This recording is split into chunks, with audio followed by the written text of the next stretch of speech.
안녕하세요. 경제 전문 채널 은호레터의 은호입니다.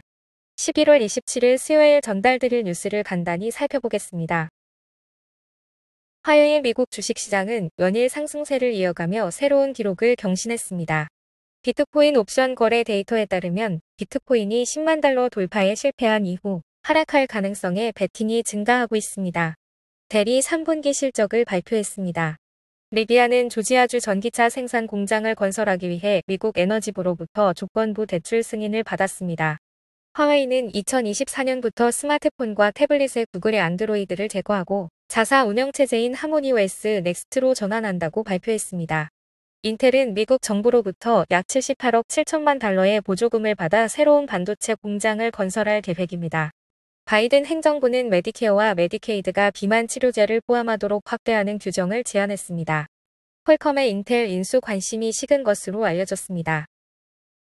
자세하게 하나씩 살펴볼까요? 화요일 미국 주식시장은 연일 상승세를 이어가며 새로운 기록을 경신했습니다. 특히 이스라엘과 헤즈볼라 간의 휴전 합의 소식이 전해지면서 지정학적 리스크가 완화되어 투자 심리를 끌어올렸습니다. S&P 500 지수는 0.57% 상승하며 6021.63으로 마감했고 이는 올해 들어 52번째 최고입니다. 나스닥 100과 다우 지수 역시 각각 0.63%, 0.28% 상승하며 기록 경신에 동참했습니다. 도널드 트럼프 미국 대통령 당선인의 새로운 관세 부과 계획 발표에도 불구하고 시장은 큰 동요 없이 상승세를 유지했습니다. 트럼프는 멕시코와 캐나다에서 수입되는 모든 제품에 대해 25% 관세를, 중국산 제품에 대해 추가 10% 관세를 부과하겠다고 발표했지만 투자자들은 이를 실질적인 정책보다는 협상 전략으로 간주하는 분위기입니다. 연준의 최근 회의록에서는 추가 금리 인하 가능성이 언급되었으나 이러한 정책 변경이 점진적으로 이루어질 것이라는 입장이 재확인되었습니다. 일부 애널리스트는 12월 금리 인하를 예상하면서도 고용 및 인플레이션 데이터를 주목해야 한다고 경고했습니다.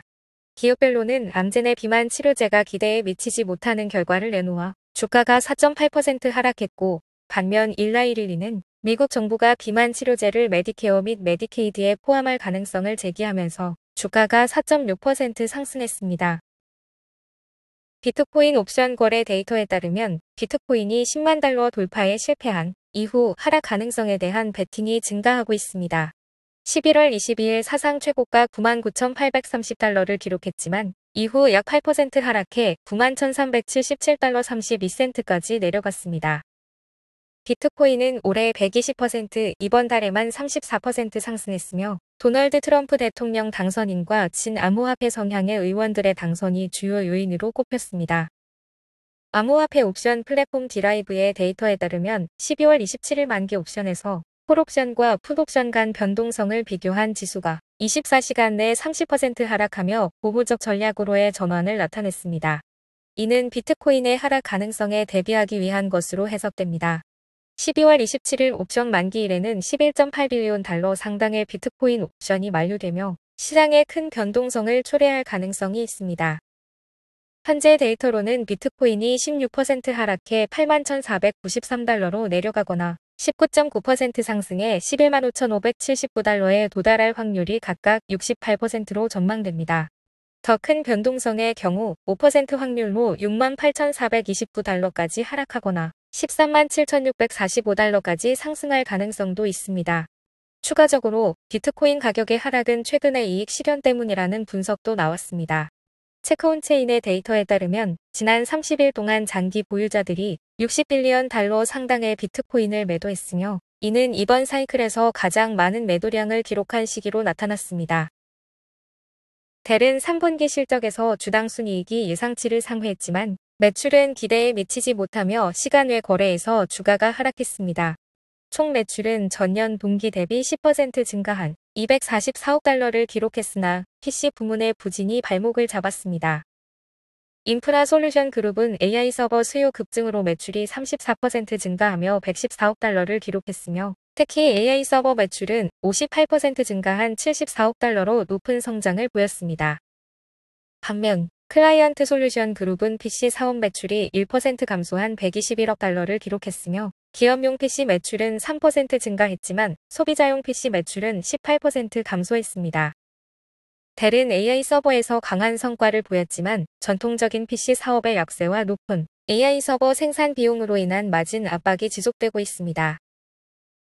리비아는 조지아주 전기차 생산 공장을 건설하기 위해 미국 에너지부로부터 최대 66억 달러의 조건부 대출 승인을 받았습니다. 이 공장은 2028년에 운영을 시작할 예정이며 기비어는 이를 통해 더 작고 저렴한 R2 SUV와 R3 크로스오버를 생산할 계획입니다. 올해 리비안의 주가는 생산 문제와 부품 부족으로 인해 약 50% 하락했습니다. 에너지부의 대출 조건에는 조지아 공장에서 노동조합 조직화 노력에 반대하지 않는다는 조항이 포함되어 있으며 트럼프 행정부가 시작되기 전에 대출을 최종 확정하려는 계획이 진행 중입니다. 리비아는 대출을 통해 40만 대의 EV를 시장에 공급하고 경쟁력 있는 가격의 차량 생산을 확대할 수 있을 것으로 기대하고 있습니다. 화웨이는 2024년부터 스마트폰과 태블릿의 구글의 안드로이드를 제거하고 자사 운영체제인 하모니OS 넥스트로 전환한다고 발표했습니다. 새로운 플래그십 스마트폰 메이트 70 시리즈는 하모니OS 넥스트를 탑재하며 미국 기술 의존에서 벗어나려는 화웨이의 전략적 전환의 중심에 있습니다. 메이트 70 시리즈는 12월 4일 출시 예정이며 가격은 5,499위안부터 시작합니다. 이 시리즈는 이전 모델보다 성능이 40% 향상되었으며 1천만 대 이상 생산될 가능성이 있다고 카운터포인트는 분석했습니다. 화웨이는 자체 개발한 최신 기린 칩을 사용할 것으로 보이지만 성능은 퀄컴과 미디어텍의 최상위 칩에 비해 부족할 수 있다는 평가를 받았습니다. 화웨이는 미국의 제재와 7나노미터 공정 한계에도 불구하고 중국 시장에서 스마트폰 사업을 통해 지난 7분기 연속 매출 성장을 기록했습니다. 하모니OS 넥스트는 향후 모든 화웨이 기기에 적용될 예정이며 메이트 70 외에도 신형 태블릿 23,999위안짜리 금도금 스마트워치 등 다양한 제품이 함께 공개되었습니다. 인텔은 미국 정부로부터 약 78억 7천만 달러의 보조금을 받아 애리조나, 뉴멕시코, 오하이오, 오리건에서 새로운 반도체 공장을 건설할 계획입니다. 이번 지원은 2022년 제정된 반도체법에 따라 미국의 반도체 제조 역량을 강화하고 공급망 문제를 해결하기 위한 조치로 보조금은 특정 목표를 달성할 때마다 순차적으로 지급됩니다.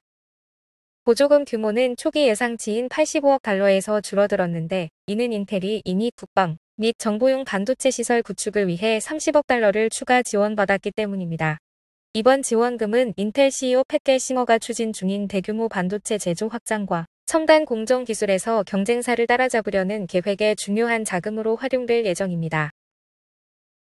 바이든 행정부는 메디케어와 메디케이드가 비만 치료제를 포함하도록 확대하는 규정을 제안했습니다. 이 제안이 시행되면 약 700만 명 이상의 미국인이 비만 치료제를 이용할 수 있게 되어 약값 부담이 최대 95%까지 줄어들 것으로 예상됩니다. 현재 메디케어는 당뇨병 치료제로 승인된 GLP-1 약물만을 커버하고 있으며 비만 자체를 질병으로 치료하는 약물은 제외되어 있습니다. 이 규정은 2026년부터 시행될 예정이나 트럼프 행정부의 승인이 필요합니다. 트럼프의 보건복지부 장관으로 지명된 로버트 F. 케네디 주니어는 비만 치료의 약물보다는 건강한 식단을 강조해야 한다는 입장을 밝히며 규정에 회의적인 태도를 보이고 있습니다. 이번 변화는 10년간 메디케어에 약 250억 달러, 메디케이드에 약 110억 달러의 추가 비용이 들 것으로 예상되며 높은 약가로 인해 일부에서는 제약회사들에게 약가를 낮추도록 요구하고 있습니다. 퀄컴의 인텔 인수 관심이 식은 것으로 알려졌습니다. 인텔의 500억 달러 이상의 부채와 적자 상태의 반도체 제조 사업부를 처리해야 하는 부담, 그리고 글로벌 반독점 규제 심사 등의 복잡성이 주요 장애물로 작용했습니다. 퀄컴은 개인용 컴퓨터, 네트워킹, 자동차용 칩 등 새로운 시장에서 2029년까지 연간 220억 달러의 추가 매출을 목표로 설정하며 대규모 인수보다는 자체적인 성장에 집중할 계획입니다. 한편 인텔은 AI 칩 경쟁에서 엔비디아와 같은 경쟁사들에 밀리며 어려움을 겪고 있지만 약 79억 달러의 정부 보조금을 확보하며 제조 역량 강화를 추진 중입니다. 인텔 CEO 팻 갤싱어는 회사의 구조를 유지하며 재건에 집중하겠다는 의지를 밝혔으며 일부 사업부인 알테라의 투자 유치와 지분 매각 가능성을 검토하고 있습니다. 현재 퀄컴과 인텔 모두 성장과 경쟁력을 강화하기 위해 각자의 전략에 집중하고 있습니다. 오늘 전달해드릴 뉴스는 여기까지입니다. 들어주셔서 너무 감사드리고 은퇴하는 그날까지 파이팅입니다. 도움이 되셨다면 좋아요와 구독 부탁드립니다.